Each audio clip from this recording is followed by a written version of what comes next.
I had persuaded Sherlock Holmes to take a brief holiday with me. As we rumbled through the countryside, it was a comforting thought indeed that for a while anyway, there would be no desperate men at the door of our flat in Baker Street, no life and death cases to solve.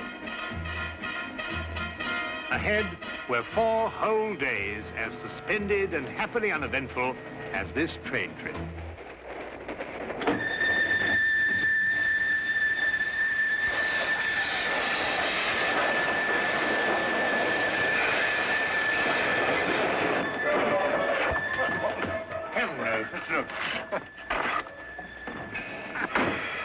Hear anything? Not a thing. Well, I hope we haven't heard anything. We must be doing 30 miles an hour. Oh, we're doing more than that, I think, Watson. I thought you were asleep, Holmes. Well, not really. I was thinking about that Parkinson axe murder. You know, that unfortunate business in South Africa. And I was wondering... what? You are on holiday. Oh, yes. Yes, of course. Quite right, Watson. Quite right. Mr. Holmes? Yes, I'm Mr. Holmes. I thought I recognized your name on the reserved passenger list. Thought you might be able to help us. We seem to have had a sort of an accident. An accident or an incident? Well, I suppose you could call it an incident. But one of our passengers has disappeared. Disappeared? A boy. He was traveling with this young lady here. Paul is his name. Paul Windmaster. You must find him. I've heard you can do things like that, Mr. Holmes. Will you help me? There. I'm his governess. Well, I should never have taken my eyes off him for a minute. But I looked in on him after he went to bed and was fool enough to imagine that everything was all right. Do you think he might have been kidnapped? Oh, no, I'm sure Paul ran away. How will I ever be able to face his father? I think you'd better sit down, Miss... Kendall. Lydia Kendall. Miss Kendall, and tell us everything from the beginning. I'm sure we can be of help. Sit down. Thank you. Tell me, Miss Kendall, what happened that made the boy run away? Mr. Holmes, have you ever heard of Paul's father, Lance Windmaster? Oh, yes, Ripsaw Windmaster, the Canadian Timber King. The papers call him that. As rough and strong a man as the trees he cuts down. Paul, not having a mother since the age of 2, has grown to be like him in many ways. Independent, wild. Believe me, I've had a full-time job. I can imagine. Mr. Windmaster never disciplined him. Was actually proud of Paul's spirit. Until one day, rather suddenly, it struck him that he was bringing the boy up improperly. You asked me what caused the boy to run away. It was just that. And yesterday, when I went out to fetch Paul, I began to see the first signs of what was about to happen.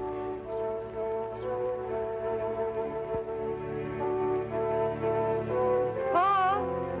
Paul! Paul, you'll have to come home now and get dressed. We're all packed and ready to go. Yes, Miss Kendall. Hurry now, we can't miss the train.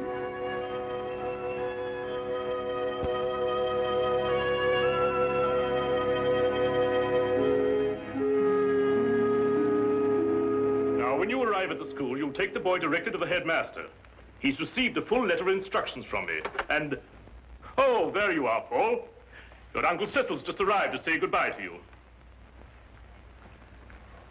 Here's wishing you success, Paul. Thank you, sir. You will be taught to be a gentleman. Something which, your mother forgive me, I failed to do. Yes, Father. What have you got there? White mice. White? Now look here, Paul. You certainly don't intend to take them to school with you. Well, I can't leave them here. Nobody would look after them. Now that's foolish. Nobody really cares about white mice here, except me. Well, you can give them back to whoever gave you them. You mean Coco? Who? Coco the clown. I'm afraid I introduced him to Coco the day I took him to the circus. They've become rather good friends. Well, I couldn't give them back. He gave them to me as a gift. Paul, I don't care what you do with them, but you can take them with you, and that's final. All right. Leave them here, then. Good boy. Well, you and Miss Kendall had better be off. Well, what's the matter? I don't want to go to school. What? You didn't go to school? Why should I? Times were different when I was young. You don't know what you're saying. I have my horse and my white mice, and Coco and I are supposed to meet next week. You can't run wild all your life. You'll grow up to be a savage. But Lydia could teach me everything I need to know right here. Miss Kendall isn't a teacher. She's a governess. She knows as much as anyone. Now listen to me, Paul. One day you'll come into possession of everything I own. This estate, my lumber mills, everything. When that day comes, I want you to be equipped to take over. Well, I don't have to go to school for that. And I don't have to wear a tie and jacket either. You'll wear a tie and jacket and you'll like it. And you're starting to school right now. Put me down! I don't want to go to school! I'll run away! Put me down! I'll run away! Well, Miss Kendall, are you coming? Put me down! Put me down! He boarded the train without further protest. The truth is, his attitude seemed to have undergone quite a change. By the time we started out, he behaved almost as if he were looking forward to going to school. But of course, the whole thing was a ruse to put me off my guard. You said before you saw the boy after he went to bed. Now, what time was that? About 8. And what time did you find that he was missing? About an hour later, I heard a thud coming from his compartment and went to investigate. His door was locked from the inside, and I had to get the conductor here to open it for me. How he got out, I don't know, but he was gone. And of course you searched the whole train after that. Oh, every inch of it with the conductor here. I decided to stop the train when we couldn't find him. Oh, conductor, I believe there's a steep gradient just a few miles beyond Darcy. Yes, there is. Now, how slowly would the train be going at that time, do you think? Oh, about 5 miles an hour. Very slowly, sir. Well, in that case, I suggest that we borrow a cart from a farmer in the vicinity of Darcy and go back and search that area. Yes, sir. I'll take care of it immediately, sir. What was the number of the boy's compartment? 37. Well, Dr. Watson and I'll take a look at it. No, there's no need for you to come with us. I think you'd better stay here and rest. Now, you mustn't worry. Small boys make a habit of disappearing and reappearing.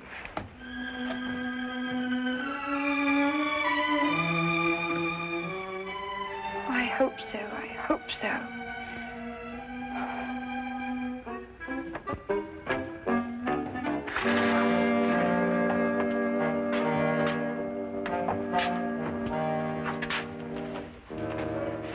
Well, you certainly simplified the search and narrowed down the area to Darcy.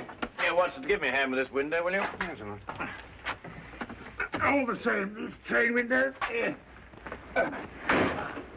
Well, that was the thud Miss Kendall heard, the sound of the window being opened before the boy jumped out. By Jove, you're right. The question is, who helped the boy open the window? Well, it took 2 of us to do it. Exactly. Good heavens, Holmes, do you mean that he must have had an accomplice? Of course he must have. Yes, but who on earth would want to help a little boy to run away?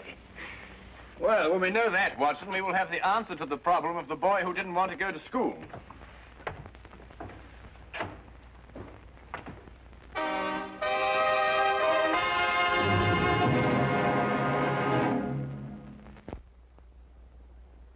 And now we return to the case of the night train riddle.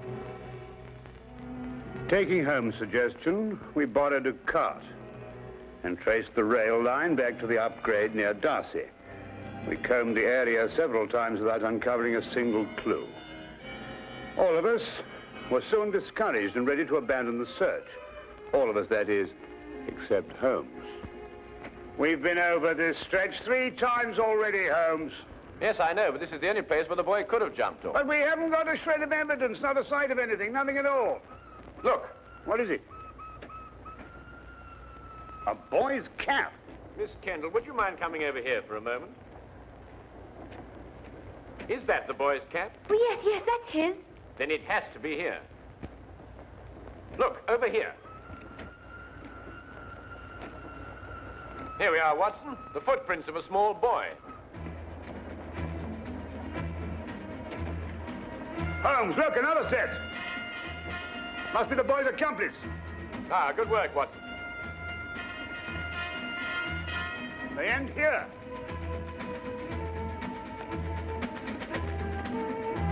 Then it's quite clear what happened. Not to me. Well, they obviously boarded another train, a local, I imagine, traveling in the same direction as we were. We do pull alongside a local here, Mr. Holmes, the up train from Royal Minster. Well, how can they do that? Change trains in midstream, so to speak. Well, obviously, Watson, if both trains were traveling slowly enough. They do. It's possible, entirely possible, Mr. Holmes. Conductor, I think you'd better telegraph ahead and have them stop that train. Yes, sir. Do you think they'll find him, Mr. Holmes? Well, we are near enough to the truth, Miss Kendall, not to have to speculate anymore. We will soon know. We began a hasty return to the night express, aboard which we hoped to catch the local. Holmes insisted that time was of the utmost importance.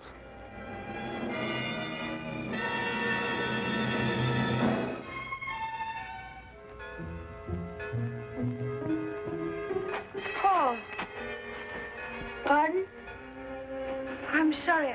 I thought to another boy. Perhaps the next compartment. Oh, this is the last one, miss. You held out so much hope, Mr. Holmes. How many stops did the train make before Darcy? 3, same as usual. Did you notice a boy get out of one of them? Not that I remember. There was a boy. I talked with him. He got off with his father at Manborough. Are you sure? Yes, there was that pair. Blimey, I clean forgot. What did the father look like? Medium-sized, grey hair, ordinary face. Wait, I noticed when I inspected his ticket there was something about his fingertips. They were red. Red? Yeah. I thought it was strange at the time. That's most observant of you, conductor. That proves it, Watson. Holmes, do you know who he is? Of course. Coco the clown. Coco the clown? He was the boy's friend. But more than that, there's the red fingertips. The significance of which completely escapes me. Rouge, Watson, the same kind of clown uses. He was evidently in a great hurry to catch the train. He didn't have time to remove it all. Oh, if you're only right, Mr. Holmes. And unless I miss my guess, we'll find them both in Manborough now.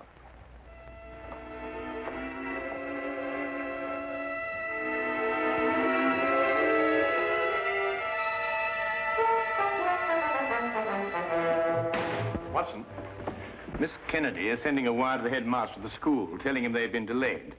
As soon as she's finished, we can be off. What's the matter with you? You don't look like someone who wants to be taken to the circus. Holmes, do you realize it has taken me the last solid 3 weeks of pleading and cajoling to persuade you to take this trip? And now look where we end up, in Manborough. And don't you underestimate it. We can have a very exciting holiday here. Oh, holiday? We might as well have pitched a tent in Lestrade's office. I know, but we couldn't very well refuse to help them. No, we couldn't have refused to help them. But when we eventually find whoever it is who's at the bottom of this thing, please remember one thing. He's my pigeon. Don't upset yourself, Watson. As soon as we can find the boy, we can continue on our journey. Oh, I'm glad you still considered that. Well, shall we be getting along? Oh, by the way, Watson, I didn't mention it to Miss Kennedy, but I believe there's some possibility the boy may be in danger. So I don't think we ought to lose too much time. Not a very convenient place to leave luggage. Holmes! You gotta wait a minute. We've left all our bags in the train. There's no time to worry about that now, Watson. Come along. But look, Holmes, we've got everything in them for our 4 days. All right, I'll find Miss Kendall and get a carriage, and we'll meet you in the street. Now, hurry up. Right.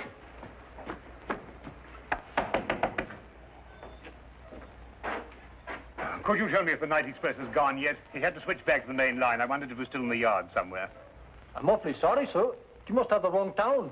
No, I know where I am. I'm in Manborough. Right you are, sir. But the night express doesn't stop in Marlborough. Never has. Except once. But confound it, man, I know it stops here. Oh, no, sir.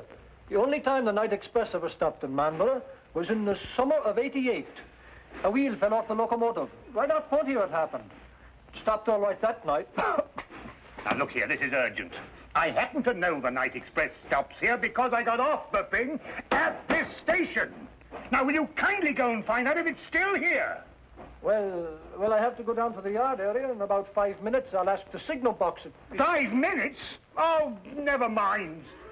Watson, come along. The carriage is waiting. But...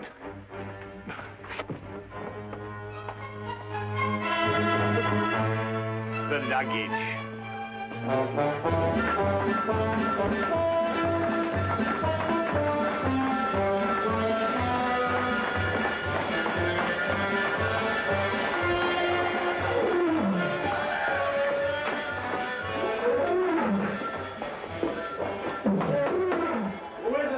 Cecil, open up.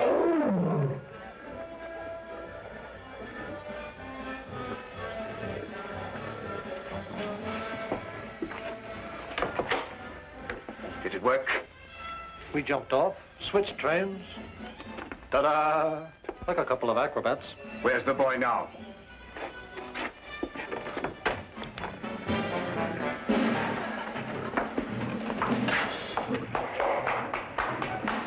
Exactly where I want him.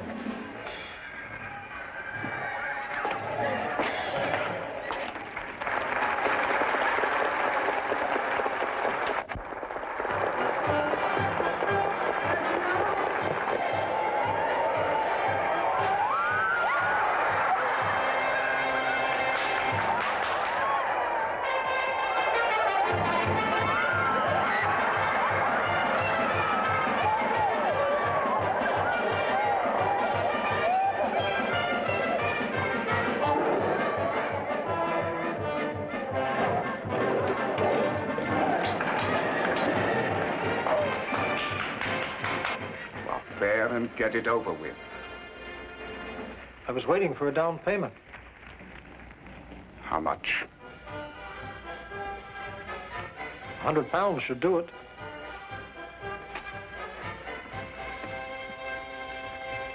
That's cheap enough to show you good faith.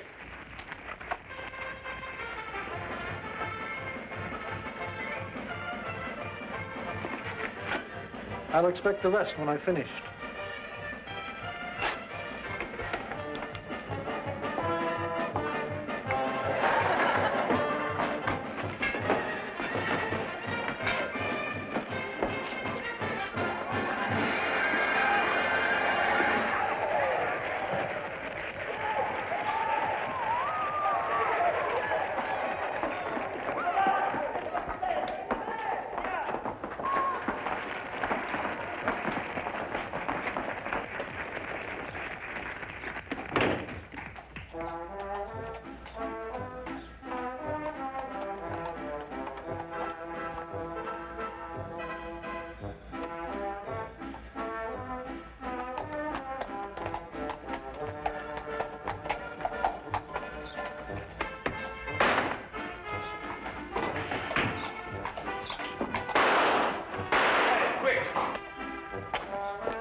Watson, take this gun and fire it up into the air. To the air? Yes, just to pin him down.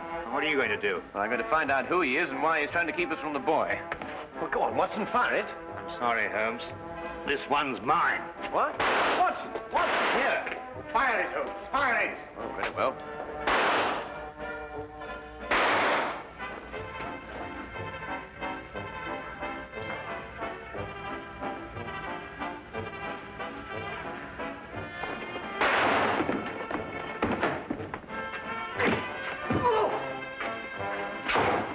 Come along, Miss Kendall. Watson, you're a fool to have taken such a risk. No, with you covering me, I couldn't miss. Get up.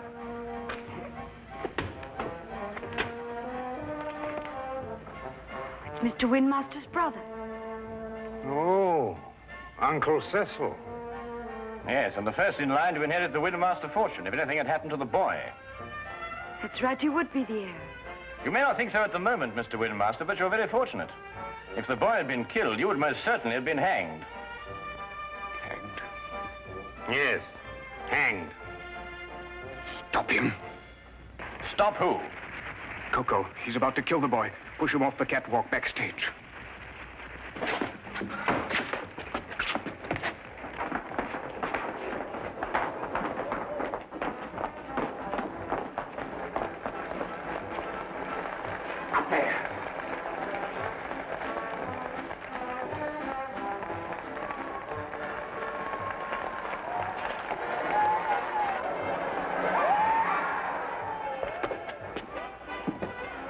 Coco?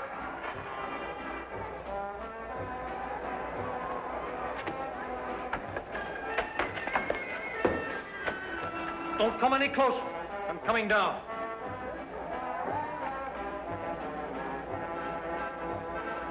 You'll never get out of here. One move to stop me and I'll kill this boy.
Perfect timing, Watson.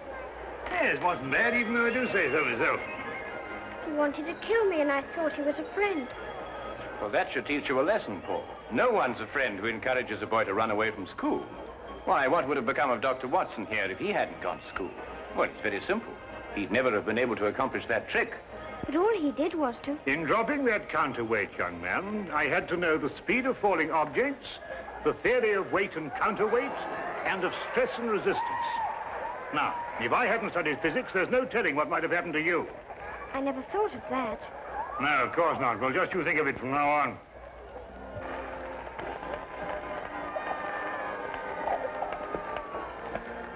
Watson, did you really have all that in mind when you pulled that rope?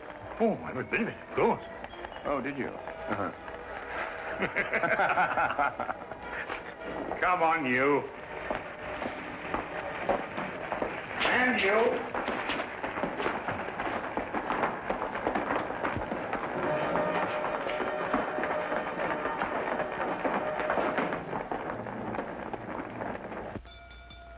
If you're looking for the time of the next London train, it will be along in 10 minutes. Huh? Oh, no. I was just wondering where our bags would be by this time. This train seems to be somewhat off schedule. I'd estimate that our clean shirts are about 30 miles north of Edinburgh at this moment. Oh, confound it, Holmes. Why dwell on that? Oh, don't take it so hard, old chap. We'll give it another try one of these days. Well, sir, it certainly was a shock to me. Oh, it's you again. You were right, sir. The express did stop in Marlborough tonight. Can't understand it. The first time since the summer of '88. Fact is, it was running wild through here tonight, they tell me.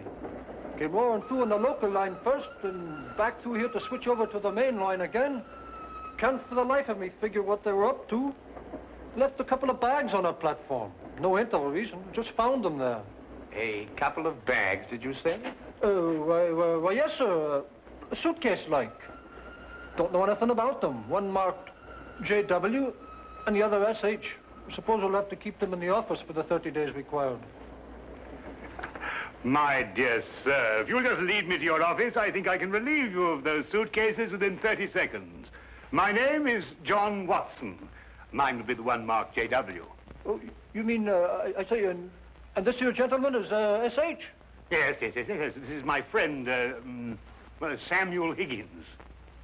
Ah, well, in that case, sir, if you'll come along to the office and identify the contents, I'd be glad to get them off my hands.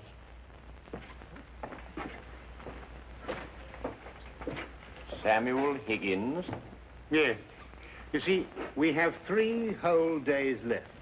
And I'm quite sure that nobody will want to interfere with the holiday of Samuel Higgins.